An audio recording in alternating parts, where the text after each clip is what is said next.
Okay, we're on page 201. If you'd like to follow along, this chapter of Shaar Habitachon, we've been discussing the different areas of life we have bitachon, to have trust in Hashem. And one of the areas that we're discussing is Olam Haba, that there is reward and punishment in the next world for mitzvahs and averas that we do.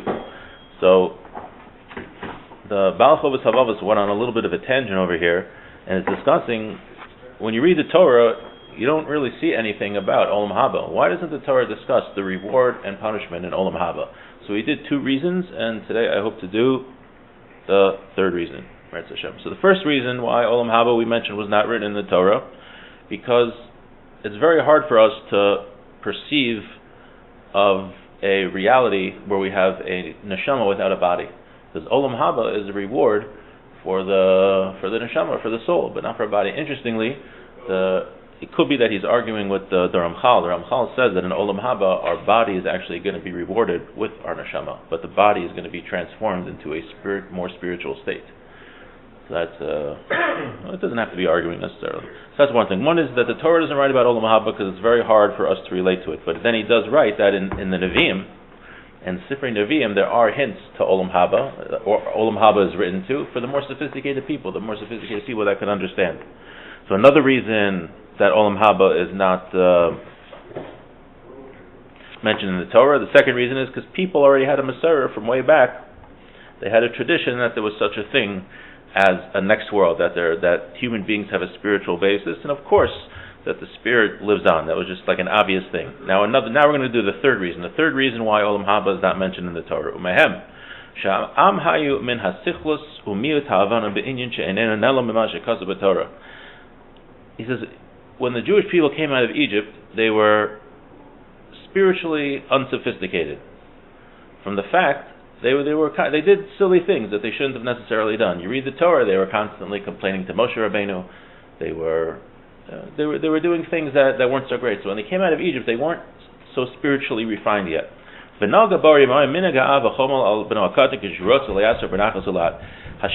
dealt with the Jewish people the way a father who has love for his son treats him when he wants to teach him something, or when he wants to direct him in the right way. Like it says, Kinar Yisrael va'o havehu.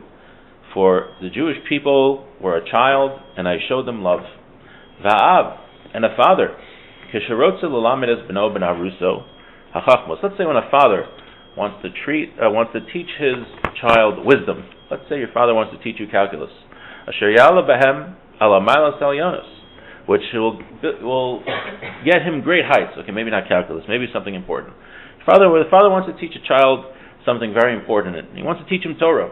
And when he learns Torah when he's a kid, or the Aleph Beis, to get him to learn Torah, the prerequisite to learn Torah, learning Aleph Beis is also learning Torah. So to get to these great heights, the child, when he's a little kid, he's not going to understand how lofty Torah is and how important these wisdoms are that he's learning. Imagine if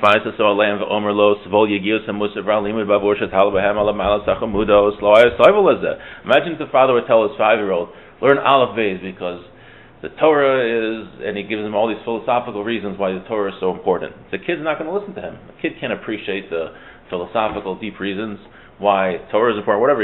Here he's not just talking about Torah, seems to be talking about any wisdom.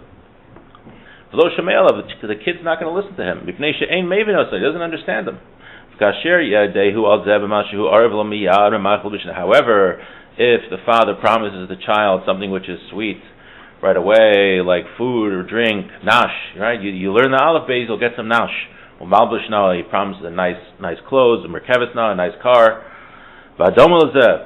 or something similar.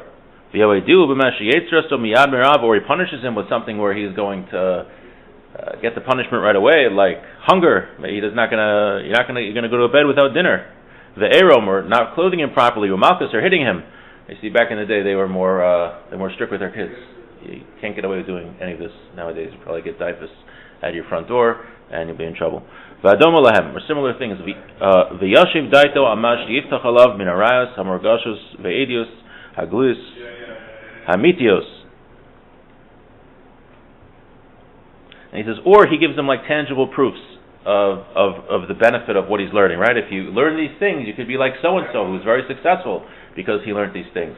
But the point that he's making is that, let's finish this line. Yekel alav lisvol yegiyas hamoser v'lasis tarcha. With this, the child will be able to work hard and to learn this wisdom when the father gives him tangible rewards and punishments right away. If the father would say, learn the Aleph Beis because of these lofty reasons, the kid's going to say, I don't know what you're talking about. Like, what is that? But if the father says, learn the Aleph Beis, you'll get a nash, you'll get to play Fortnite for a few hours, the kid's going to do it. But now when the child gets older, when his intellect matures,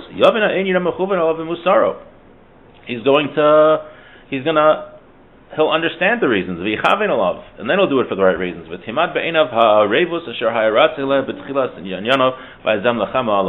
When he gets older, the child will start appreciating the real reasons why this wisdom that he's learning is beneficial, and he'll stop the side reasons, the playing the Fortnite and the getting the nash, will be less important to him. And so to Hashem. Hashem wrote in the Torah rewards and punishments that would happen right away. Right? Like we just read in Shema. If you follow the Torah, your crops, you'll have what to eat, and there'll be peace. If you don't follow the Torah, you won't have what to eat. And bad things will happen.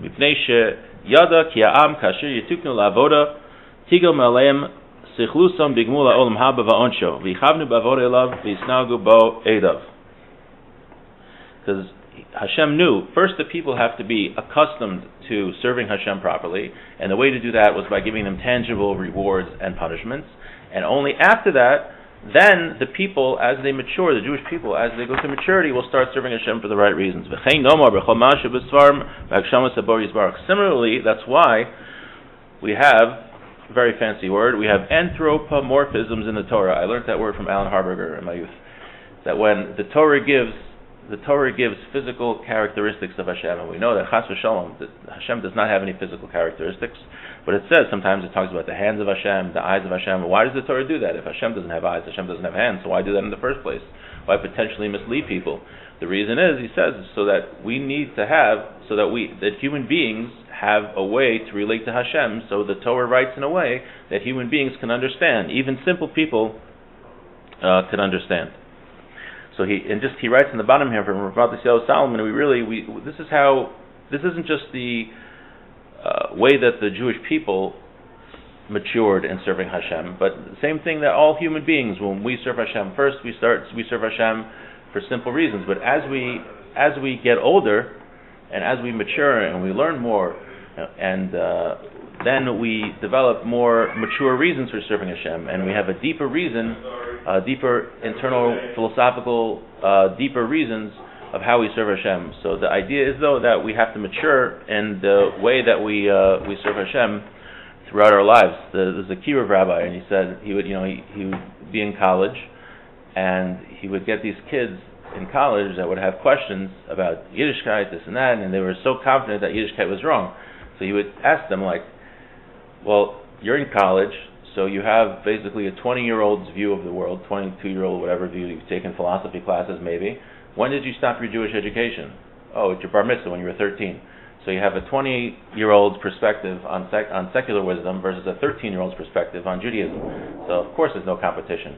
As we get older, we can't live our whole lives with a 13-year-old's, no offense, David, but you can't live your whole life as a 13-year-old's perspective on Yiddishkeit. As you get older, you grow, and your appreciation of Yiddishkeit deepens, just like the appreciation of the Jewish people's of Yiddishkeit deepens. So just to summarize, we said the third reason why it doesn't mention Olam Haba in the Torah, the world to come in the Torah, is because the people were not on a level where they could yet appreciate Olam Haba, the world to come. So Hashem wrote very practical things of reward and punishment that the people could relate to as they left Egypt.